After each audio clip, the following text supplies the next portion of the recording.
On December 26th, 1989, I did what I usually would do for a holiday break, and that was travel from where I was living in Greenfield, Mass, out to Oxford, Massachusetts to visit my good friend Chris and his family. Um, for long periods during the summer, also for the Christmas to New Year's break, I would kind of retreat out to their place, get away from home for a little while. I was very fortunate. Chris's family treated me like one of their own, and it was really nice to be able to get away.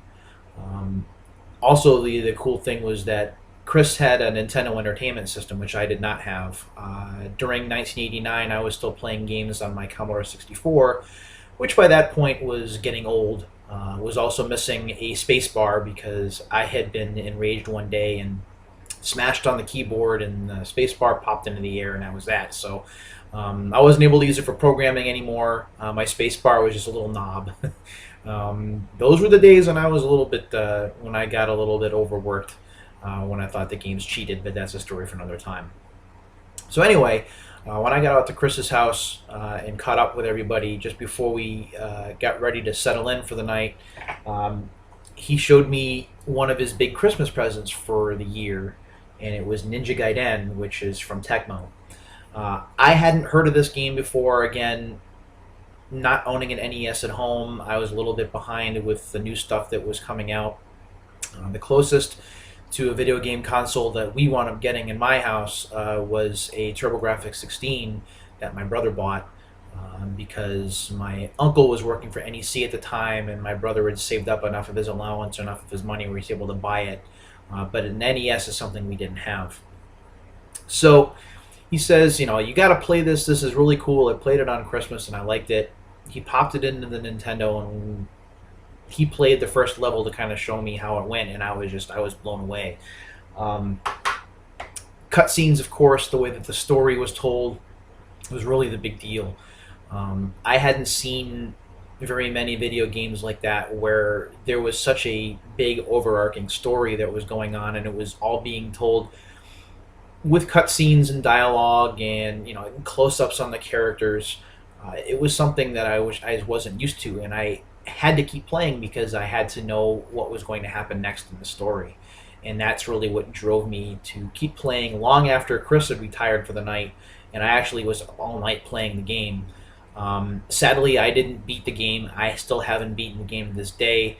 The Jackio continues to kick my tail every time I try and play. I can actually get to him, which is a feat in and of itself, because as anybody who has played the game knows, stage 6 is just, or act 6 is just awful.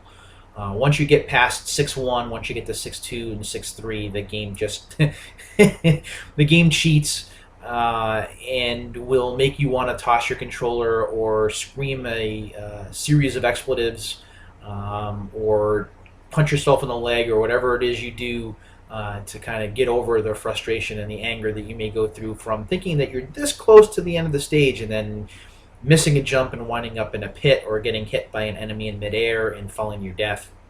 It was very frustrating, but that was stage 6. You had to get through 5 other stages before then, and the story was good enough to keep you playing, despite the fact that as you proceeded through the game, the difficulty would ramp up gradually. But the game really stuck out to me and was one of the reasons why I wound up doing anything I could to be able to get my own Nintendo Entertainment System, which I wound up getting the following year. That was really the game that sold me on the NES. Although there were other games that I was interested in at the time and that I would play with our group of friends out there when I would visit, it was really Ninja Gaiden that kind of grabbed me and said, this is why you need to get a Nintendo, and that's exactly what I wound up getting just after Christmas in 1990 when I had a little bit of extra money. But Ninja Gaiden is not my favorite game of the series. No, it's not Ninja Gaiden 3, The Ancient Ship of Doom. That game is terrible. This guy right here, and you'll have to forgive the price tag on it, but Ninja Gaiden 2, The Dark Sword of Chaos, this is the game that, when I look back on the Ninja Gaiden trilogy, is the one that will forever stick in my mind, at least until I'm buried in the ground 6 feet under. Um, this is the game that, in my opinion, got everything right. Uh, the story was still pretty good. The characters were interesting. There were little things added to the stages to make Ninja Gaiden 2 its own game. Um, Running through a thunderstorm, for example, and only being able to see the ledges when the lightning flashes was brilliant. There's another level in the game, actually it happens before the lightning stage, where there's wind involved, and you have to time your jumps to go with the wind so that you don't get blown back into a pit. So there's a little bit of strategy there. These things combined with what I think in this series is the best difficulty curve of all three games makes it a must play. As a matter of fact, when I first started tinkering around with the idea of writing video game reviews, Ninja Gaiden 2 was one of the first games that I wrote about because it stuck in my mind from the day that I got it in 1991 up until today. As you can see, it's still in my collection. I still play it relatively often, or at least as often as I can, and it stands out to me as really the pinnacle of the series.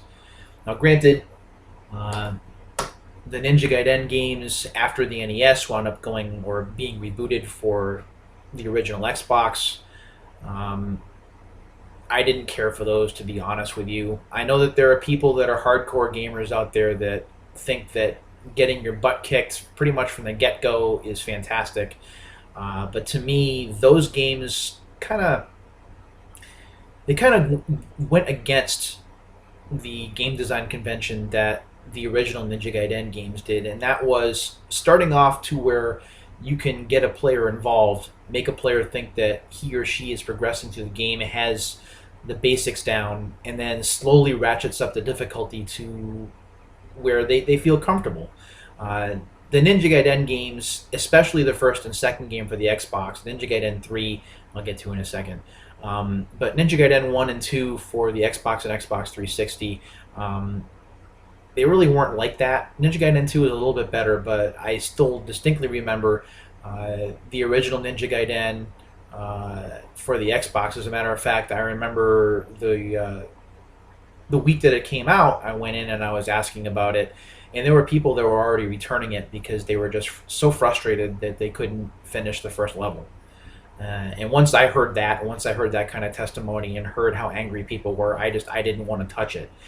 I wound up getting it used sometime later just to try it, and like them, I had all kinds of difficulty with it. I could never get a grip on the game mechanics and all of the blocking, and I just gave up on it and haven't gone back to it since. As a matter of fact, it wasn't until Ninja Gaiden 3 and then Ninja Gaiden 3 Razor's Edge, which I reviewed for Popzara, that I wound up going back to the series and thought that was a little bit better. It does play more like a Dynasty Warriors game than a Ninja Gaiden game, but with me liking the Dynasty Warriors series, I was more than okay with that. So those are my reflections on the Ninja Gaiden games. Love Ninja Gaiden 2, the Dark Sword of Chaos. The first game, also iconic, classic. That's how everything started. If it wasn't for Stage 6 just completely kicking everyone's asses, I think that it could be, if not right there with Ninja Gaiden 2, even possibly the best game of the series, but it didn't work out that way. The difficulty was a little bit too much. And then Ninja Gaiden 3, The Ancient Ship of Doom, which, by the way, is the most valuable of the trilogy for the NES. As a matter of fact, just taking a look here at price charting, which, by the way, is a great site if you're a collector, just to kind of get a general idea what your games are worth. Let's see here. Ninja Gaiden 3 for the NES. Right now, it is $33.51 as of tonight, which is just turned July 24th. So that game is $33.51. Now, by comparison, Ninja Gaiden 2 for the NES is $8.50, and then the first Ninja Gaiden game is $9.75. So go figure. The best game in the series is also the cheapest, and the worst game of the trilogy is also the most valuable. It's the way it goes sometimes. Anyway, Hope you like the video. Hope you like the article as well, as I'll be talking about Ninja Gaiden in the piece for Retroware TV, and we'll do another one of these